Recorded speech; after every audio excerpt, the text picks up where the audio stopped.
Moving to Florida in 2022. Are you wondering if the market's going to change or shift? Well, that's what we're talking about today, so stick around.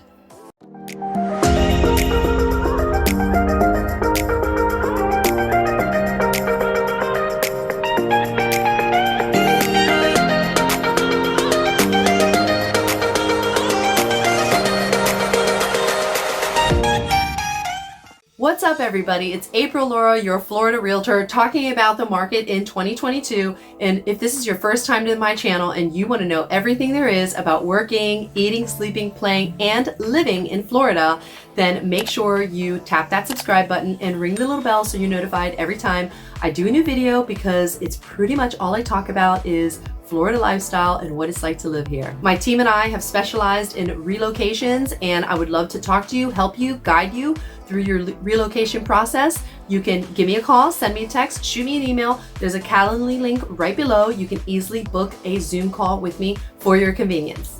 Winter season has begun very early this year. There are people everywhere and at all times of the day because it is just so lovely out. I just had lunch out yesterday and I couldn't believe how many people were out and about, enjoying life, having lunch, hanging out with their friends and family, and living the good life. Everyone knows by now that the housing market for the last almost 2 years has been on fire. Florida is one of those states that has experienced this frenzy even more than many other states across the country. It has been a seller's market and has maintained that status since about April of 2020. But what can we expect for 2022? Well, looking at the latest data, we have about 1 month supply of inventory. And as realtors, we judge the market by how many months of inventory there are at any given time.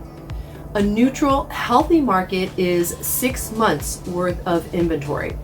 So if no other homes came on the market from today on, we would be out of inventory within a month. The demand is so high and inventory is so low. That is what's driving the prices up. I know some people think it's just people that are being greedy, but those people couldn't be asking those high premium prices on their homes if there was not a demand. The market is what drives home prices. There are many people moving into Florida from other states that have a much higher cost of living and jobs that can pay for that cost of living. Now, not only are people moving here, but those jobs are moving here. In finance, IT, healthcare sciences are all moving here. I have a doctor friend of mine who calls me pretty much weekly and tells me about his shortage of staff. He cannot keep people on staff, and in hiring new staff, he's having to increase their wages because they simply cannot afford the bills and the cost of living here anymore. He's frustrated because he doesn't feel the wages match up to the position, but he has no choice. He has to hire staff in order to run his business. Statewide single-family home median sale price is up 17.7% to about $350,000. Florida housing market showed higher median prices, more cash sales, and tight inventory levels in October compared to a year ago. But a year ago, we experienced perhaps the biggest second half of any year in recent memory. In markets all across the state, the for sale inventory continues at low levels, and that puts pressure on prices and also impacts closed sales. Some buyers are pausing their home search for now. I just got a call from one of my buyers yesterday. She and her husband are giving up on their home search for now. She relocated here for work and she plans to move here permanently. She absolutely loves the area, but she hasn't been able to secure a house. After multiple offers and being beat out, they decided to rent. Well, the rental market is just as competitive right now, if not worse. And some of my clients are downright frustrated. She has offered on rentals before even viewing the property, then to show up to view the rental, and 15 cars pull up behind her with higher offers. So, to say the least, she's discouraged, and she's going back to Nevada where she can get more for her money, and she'll have her company pay for expenses when she's coming here to work. She really has no choice but to wait and see if the market cools off. She, like other people, is being priced out of the market. It is very tough right now as a buyer. I have buyers consults every single week, and I'm really starting to graphically describe the temperature here in the housing market so they're not surprised and they know what to expect. I do know the local markets very well, and I can guide you depending on your price point. I can even help you with the truth about what's happening here daily and what to expect, along with helping you find your next home. Now, we don't normally see a huge amount of listings typically come on the market during the holidays in November and December, which means this lack of inventory problem with supply and demand will continue into 2022. So basically, we need more inventory or less demand.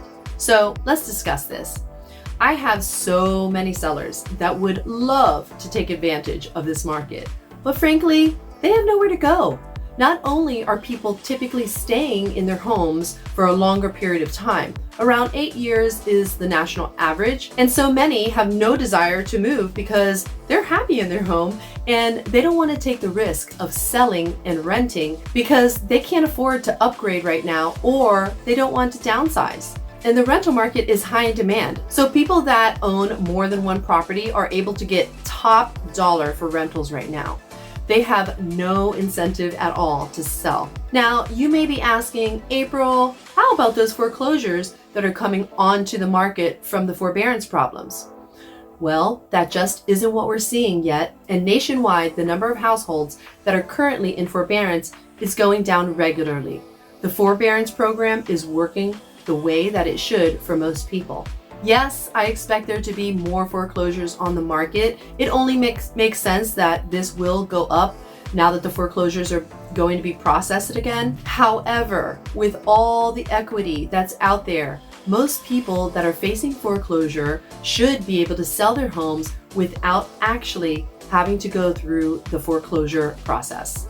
Currently in Palm Beach County alone, today there are only 16 foreclosures in the entire county. International buyers are on the radar for 2022. There is pent-up demand from non-US citizen buyers.